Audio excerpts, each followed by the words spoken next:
শুরু হয়ে যায়। শুক্রবার বা জুমার দিন, এই দিন সম্পর্কে কোরআন এবং হাদিস থেকে ঘেটে আমরা 14টা আমলের কথা একটা লম্বা বড় ভিডিওতে বলেছি। আজকে সেখান থেকে আমি সংক্ষেপ করে এই 14টার মধ্যে আবার অতি গুরুত্বপূর্ণ 5টা আমলের কথা বলবো ইনশাআল্লাহ। নাম্বার 1, সবচেয়ে বেশি যেটা করতে হবে পরিমাণে, জুমার দিন জুমার রাত বৃহস্পতিবার সন্ধ্যা থেকে নিয়ে শুক্রবার সন্ধ্যার আগ পর্যন্ত পরিমাণে সবচাইতে বেশি করতে হবে যে আমলটা, সেটা হলো দুরূদ শরীফের আমল। নবী করিম সাল্লাল্লাহু আলাইহি ওয়াসাল্লাম বলেছেন, আকসিরু আলাইয়া মিনাস সালাতি মিন ইয়াউমিল জুমআতি ওয়া লাইলাতিল জুমআহ, তোমরা জুমার দিন এবং জুমার রাতে আমার প্রতি বেশি বেশি দুরূদ পাঠ করবে, দুরূদ প্রেরণ করবে। ফাইন্না সালাতাকুম মারুদাতুন আলাই, কারণ তোমরা যে দুরূদ পাঠ করো এটা আমার কাছে পেশ করেন আল্লাহর ফেরেশতারা, এবং রীতিমতো নামধাম সহকারে আল্লাহর একদল ফেরেশতা নিয়োজিত আছে। তারা বলেন, আল্লাহ, হে আল্লাহ রাসূল, আপনার অমুক উম্মত, অমুক অনুসারী, আল্লাহর অমুক বান্দা পৃথিবীর অমুক প্রান্ত থেকে, অমুক দেশ থেকে, অমুকের সন্তান, সে আপনার প্রতি দুরূদ পেশ করেছে জুমার দিনে, জুমার রাতে বা অন্য সময়ে। এটা নবী করিম সাল্লাল্লাহু আলাইহি ওয়াসাল্লামের কাছে রিপোর্ট দেওয়া হয় আল্লাহর নিযুক্ত ফেরেশতাদের মাধ্যমে।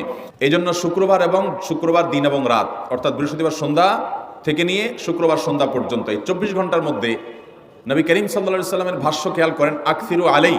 ওলামা একরাম জানেন, নবী আলাইহিস সালাম সাধারণত কোনো আমল পরিমাণে বেশি করতে বলতেন না।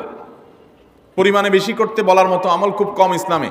গোটা কোরআন যদি খোলেন আপনি, পরিমাণে অধিক করতে বলা হয়েছে এরকম আমল খুব বেশি পাবেন না। তোমরা বেশি বেশি করে নামাজ পড়ো, বেশি বেশি করে রোজা রাখো, এরকম কথা কোরআন হাদিসে নাই। অবশ্যই একজন ইমানদার 5 ওয়াক্ত ফরজ নামাজের পাশাপাশি অধিক পরিমাণে নফল নামাজও পড়বেন, সেটা ভিন্ন কথা। কিন্তু কোরআনে বেশি পরিমাণে আল্লাহর জিকির করার কথা বলা হয়েছে। আর নবী করিম সাল্লাল্লাহু আলাইহি ওয়াসাল্লাম বৃহস্পতিবার সন্ধ্যা শুরু হলে শুক্রবার সন্ধ্যার আগ পর্যন্ত বেশি পরিমাণে করতে বলেছেন যে কাজটা, সেটা হলো দুরূদ শরীফের আমল।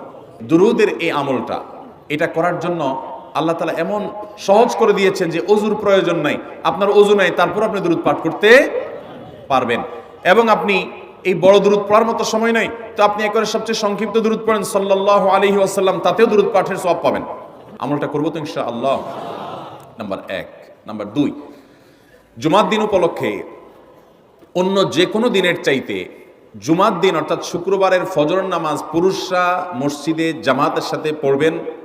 জামাতের সাথে পড়ার নিয়ত করবেন পাক্কা, কারণ অন্য যে কোনো দিনের ফজর নামাজ না, শুধুমাত্র যত নামাজ আছে, নবী করিম সাল্লাল্লাহু আলাইহি ওয়াসাল্লাম বলেছেন, আফদালুস সালাওয়াতে ইনদাল্লাহ, আল্লাহর কাছে দুনিয়ার সব নামাজের মধ্যে 5 ওয়াক্ত সাধারণ নামাজগুলোর মধ্যে সবচাইতে উত্তম নামাজ হলো সলাতুল ফজরে মাআল জামাআতে ইয়াউমাল জুমআহ, জুমার দিন ফজরের নামাজ জামাতের সাথে আদায় করা হলো যত নামাজ আছে এর মধ্যে সবচেয়ে শ্রেষ্ঠ নামাজ।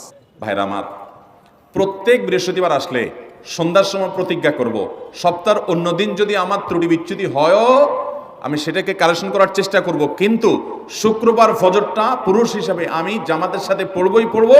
তার জন্য রাতে আগে আগে শোবো, ডাবল ট্রিপল অ্যালার্ম দিয়ে শোবো, অন্য নামাজি বন্ধুকে বলবো ফোন দিয়ে ডেকে দিবি, একে অন্যের সহযোগিতা করব, কিন্তু ফজরের নামাজ জুমার দিন ছাড়বো না ইনশাআল্লাহ। 3 নম্বর আমল হলো সূরা কাহাফ পড়বো। যারা কোরআন পড়তে পারেন না তারা শুনবেন, আর যারা পড়তে পারেন তারা নিজে পড়বেন। সূরা কাহাফ যদি জুমার দিন কেউ পড়ে, নবী করিম সাল্লাল্লাহু আলাইহি ওয়াসাল্লাম বলেছেন এই সূরাটা তার জন্য নূর হবে, নূর, আলো আল্লাহর তরফ থেকে। কিয়ামতের ময়দানে ভয়াবহ গুটগুটে অন্ধকার হবে। কিয়ামতের একটা ভয়াবহ শাস্তি হলো অন্ধকারের শাস্তি। ভাইরা আমার, অন্ধকারের শাস্তি মানে এমন ভয়াবহ অন্ধকার হবে যে দুনিয়ার অন্ধকারের সাথে কোনো তুলনাযোগ্য নয়।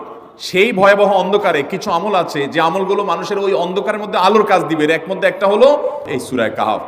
অন্য অনেক উলামা ইকরাম বলেছেন এর ব্যাখ্যা হলো সূরা কাহাফ যদি কেউ এক বৃহস্পতিবারে পড়ে, পরের বৃহস্পতিবার পর্যন্ত, এক শুক্রবারে যদি পড়ে, পরের শুক্রবার আগ পর্যন্ত পুরো সপ্তাহব্যাপী তার ভিতরে নূর, ঈমানের নূর, তাকওয়ার নূর, ইলমের নূর, আমলের নূর, ভালো মানুষ হওয়ার নূর তার ভিতরে আল্লাহ তাআলা সৃষ্টি করে দিবেন।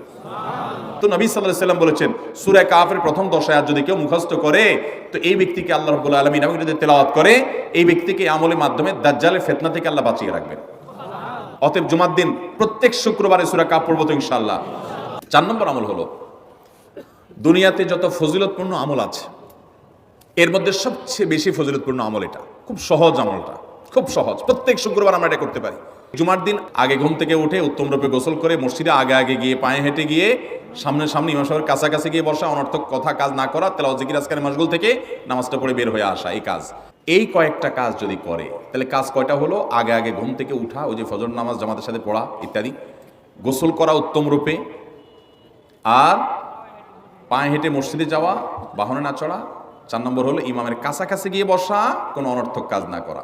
এই 4টা কাজ যদি কেউ জুমার দিনে করে, নবী করিম সাল্লাল্লাহু আলাইহি সাল্লাম বলেছেন ওই ব্যক্তি বাসা থেকে মসজিদ পর্যন্ত যে আসলো, যতগুলো পা ফেলবে, যতগুলো স্টেপ ফেলবে, যতগুলো কদম দিবে, প্রতিটা কদমের বিনিময়ে আল্লাহ রাব্বুল আলামিন তার অ্যাকাউন্টে, তার